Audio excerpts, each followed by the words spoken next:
videoya keçməzdən əvvəl kanala abunə olmağı və videomu bəyənməyi unutmayın. Azərbaycanda aprelin 27-sində 29 dərəcə isti olacaq. Bu barədə Yeni Sabah A Milli Hidrometeorologiya Xidmətindən məlumat verilib.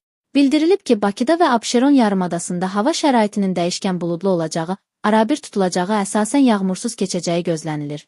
Lakin gecəyə doğru bəzi yerlərdə arabir yağış yağacağı ehtimalı var. Səhər bəzi yerlərdə arabir duman olacaq. Şimal-şərq küləyi axşama doğru arabir güclənən şimal-qərb küləyi ilə əvəz olunacaq. Havanın temperaturu gecə 12-14 dərəcə isti, gündüz 22-27 dərəcə isti olacaq. Atmosfer təzyiqi 754 mm civə sütunundan 760 mm civə sütununa yüksələcək. Nisbi rütubət gecə 70-80 gündüz 50-55 olacaq. Azərbaycanın rayonlarında bəzi yerlərdə arabir yağıntılı olacağı, şimşək çaxacağı gözlənilir. Ayrı-ayrı yerlərdə leysan xarakterli olacağı, dolu düşəcəyi ehtimalı var.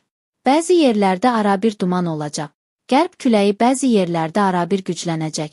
Havanın temperaturu gecə 12-16 dərəcə isti, gündüz 24-29 dərəcə isti, dağlarda gecə 5-10 dərəcə isti, gündüz 13-18 dərəcə isti olacaq.